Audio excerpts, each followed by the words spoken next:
Hello everyone. This video is going to be about the almighty Shaman Kargalgan for the Battlefield of Time and how to do this first phase as quick as possible and still have enough resources to get the other phases done properly. So I'm going to head and do a run and then I'll explain how it's done.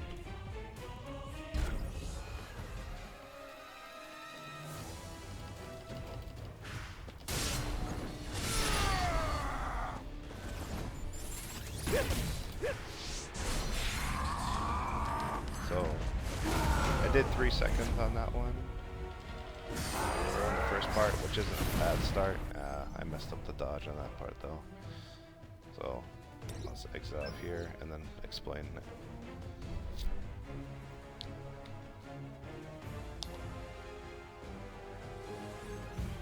Alright, so the setup for this run is basically as follows. For the support skills for Jinwoo, or support characters for Jinwoo, you're using Beast Bake for his 20% attack buff that he gives as a support skill. If you use it in the beginning part, not right as you start, you will get this attack buff for the whole entire duration of the fight generally, if you're doing a very quick run. Then I use Min for his 15% damage buff.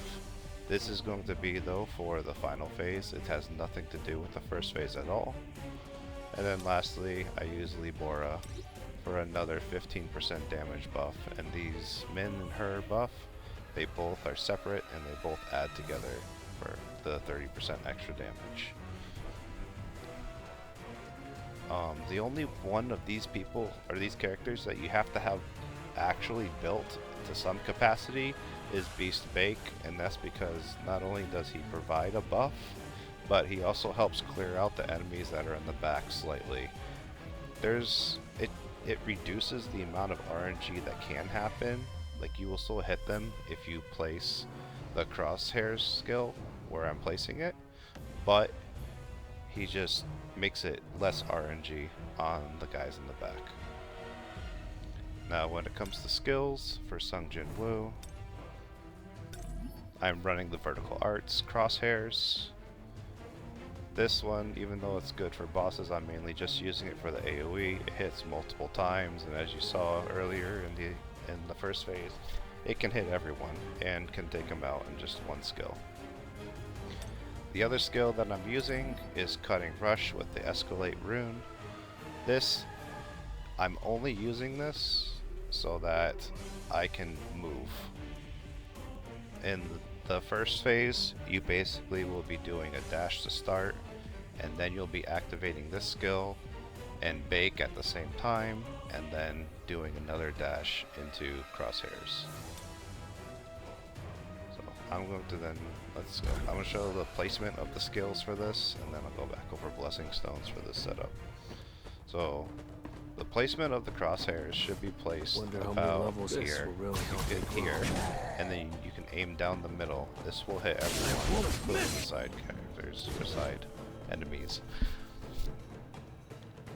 So for the movement, it's at the start, it's hit dash, and then cutting, and then another dash. If there's no enemies right in front of you, you get to move a good distance, and then canceling it before it actually does the attack will place you about here. And that's still far up enough that all the crosshairs will hit everyone. So without Bake, it looks like this. Time to warm up. The fire did kill them on that one, but you pretty much want the initial hit to take out everyone. If you do this, the struggles with this about placing this is that there is a lot of RNG with how the crosshairs will hit with crits because it is multiple hits. Let's try. So I'll do it a few times so you guys can see. The chance of it happening isn't super high. Let's try. And the angle of getting it is also a little bit hard. You do want to be in the exact center when you do this in order to hit everyone. As you see, these two guys, if I had used Bake, they had a high chance of being killed by his roar. So I'll do it with Bake now.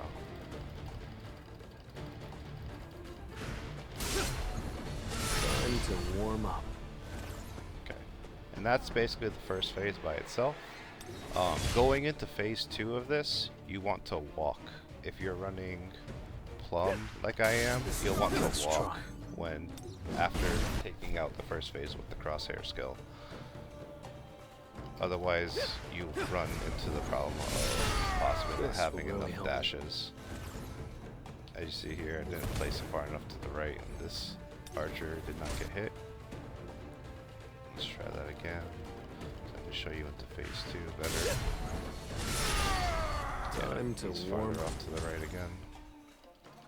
You can angle the crosshairs a bit, and they will still hit the ones in the back, but you just have to be careful. Like here, I did hit everyone, but he just had not enough crits hit him. So there is quite a bit of RNG in this, but overall it is about 2 to 3 seconds faster than what everyone else has been showing in their runs. Them all! Let's try. Yeah. I won't miss. Time to warm. Yeah. There's a lot of sad times. This guy.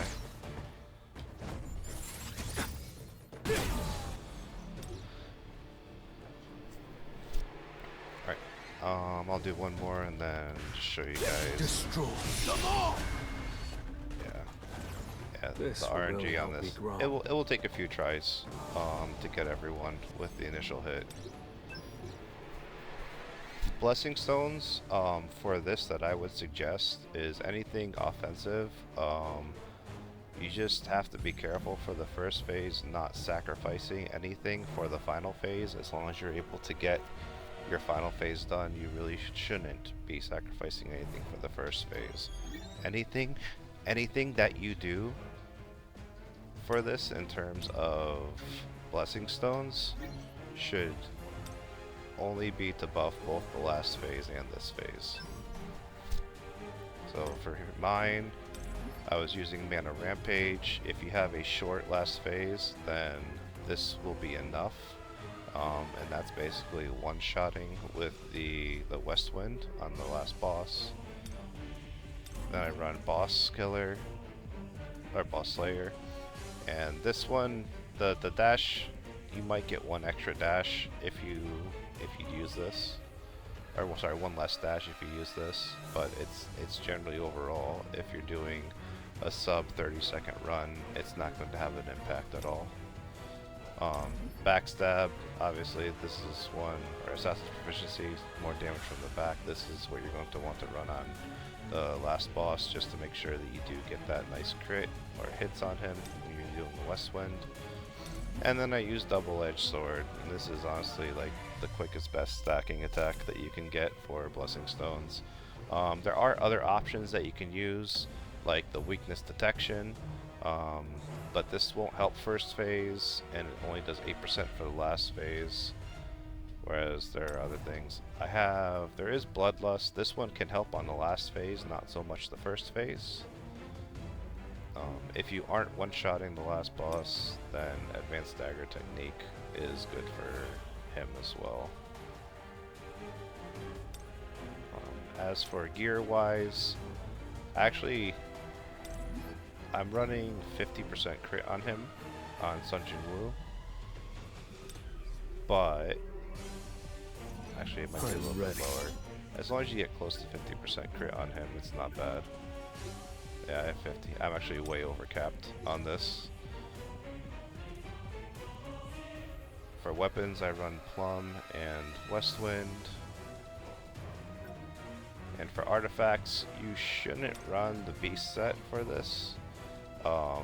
It's better to run the Concentration of Power or the Viridescent set for this. There's really not any other ones I would use for this, like at all. It just there's not much time to get up anything except for maybe the Champion of the Field, and that's 20%, and you have to build up to it. But for Viridescent, you don't have to build up to it at all. Overall, though, the best ones to go for will be ones that you have really good stats for on as well. If you don't have a Viridescent with good stats, then I would run whatever you have your best stats on, and the set probably doesn't matter as much. For Bracelet, though, I do go wind damage, and that's not for first phase, that is for the final phase. Alright, that's pretty much it. If you guys know of any faster ways to do it, please leave a comment or message or something. I would love to see other content on this, especially if it helps out people get it done faster. I'd like to see more competitive scenes.